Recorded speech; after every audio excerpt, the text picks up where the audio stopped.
dears, I hope you're all doing well.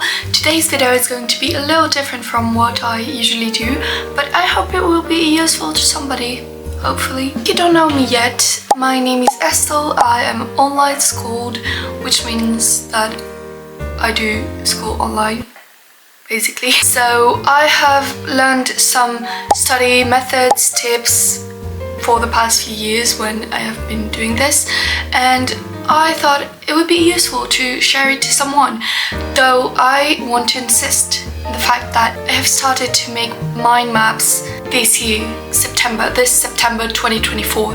So I am not a pro. This is definitely gonna be a video for beginners like I was 2 months ago. 2 months? Yeah. If you already know how to make mind maps and you are okay with it and you just want some maybe extra help, I don't know if this video is going to be very good, but for beginners like I was, this should be a good video because I have always dramatized the idea of mind maps. I was kind of stressed by them. I was like, oh my god, how I am gonna make good mind maps. And yeah, so if this is you, I'm gonna try to explain it in a way that is simple and not too complex. This is how I used to write my classes last year. So it's all so compressed and not airy. How am I supposed to study with this? Like, this is just reading and no. And this, wait, no, not this. This is how I write my classes now. It's all mappy. How do you say this? My Latin notebook. So this is not the best example, but I do have some little skims. My French notebook. Don't like this. My sociology notebook. Oh, it's a little pink. My sciences notebook. I also do some round mind maps and my math notebook. Maybe this is not the best example, but you can still do mind maps. So anyways, I just wanted to show you this quick examples of my mind maps so you can see that they can be different. They can be for any subject, and we'll dive into this later. Because right now we are going to talk about why you should start making mind maps, because, like, you know, it's not obvious, you know? So let's say this. So as I've shown you before, I used to write my classes so thick, and it was just the worst thing for study time. And so at some point I kind of tried revision sheets. I know that you've tried them also, because everyone has tried them and it does works for some people. I'm not this people. Yes, it's really fun to make these all aesthetic, and yeah, but there's some point where it just does not work for me, and so I just spend so many time doing them. This paper is expensive. Don't end up studying with them, so study sheets are not for me. And differently to study sheets, mind maps are so much easier and quicker and unproblematic to do, because you don't have to make it aesthetic, okay? You don't have to make it all squarey, all underlined, all neat, you know? It can be however you want, because you're the only one who's gonna go through this notebook. Another point, it can be made for anything. So any subject, any school subject, math, literature, languages, history, but also not only like school stuff. It can also be if you're trying to learn code, I don't know, you can probably do it for this also. If you're trying to learn how to knitting, crocheting, you can also do it for this, because you can like put a circle, crocheting, and then you put little arrows and you put a little doodle of a double stitch, or I don't know, whatever you want. Literally, like, since I've learned to make these mind maps, I've made mind maps for anything. The greatest point is that it's so much easier when you have to read. Like, imagine you have to go into a study session and you just want a little fresh reminder of what you did on the last study session. You just look at your page and, like, it's so much faster to see every point of your last study session. You don't have to like read all these thick paragraphs. At this point, just copy the book. And lastly, well, it's kind of fun. Like, personally, I have fun thinking about like which arrow I'm gonna make, or like designing a little bit.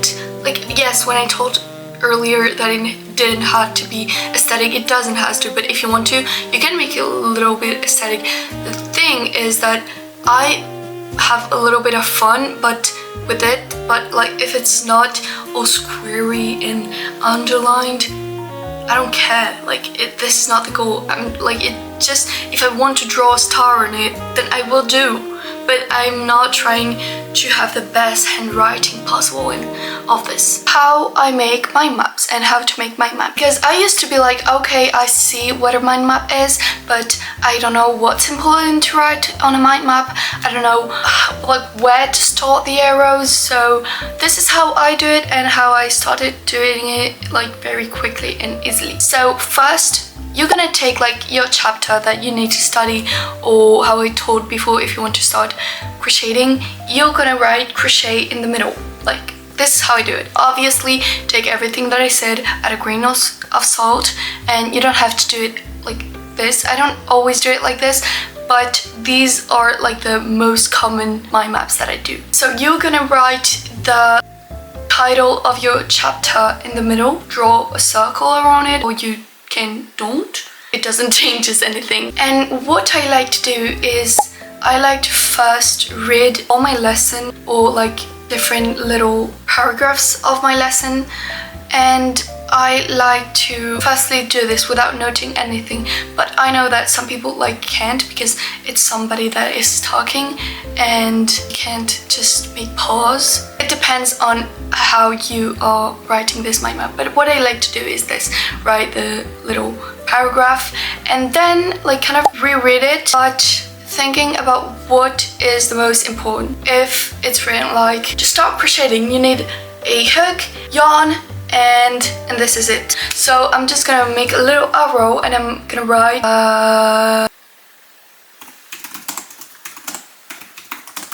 materials for crochet, even though I don't think this is the word, but you will understand what I mean. And then you do like 2 little arrows, hook, yarn.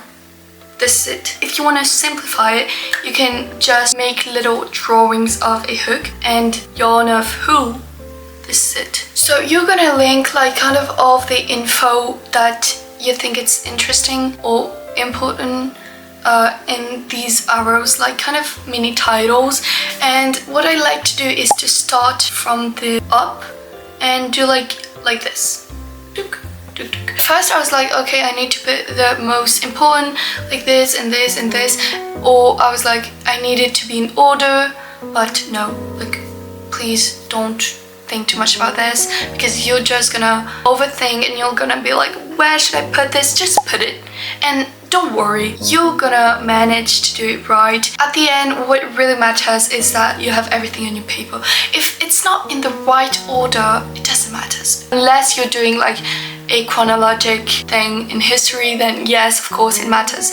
But the rest, please don't think too much about it, because this is not the point about a mind map, or at least like not how I do it. And then about like I told you before, about every little title, if there's something important you want to write about it, just make another arrow, a line, whatever you want. Have fun with your mind map. Like, have fun with designing every doodle. If you want to do a little thing like this, then do it.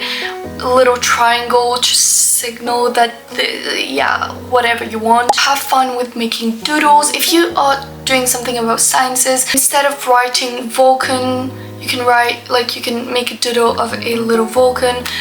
If you have to write, I don't know, Marie Antoinette, then just make a little drawing of her with her hair like this.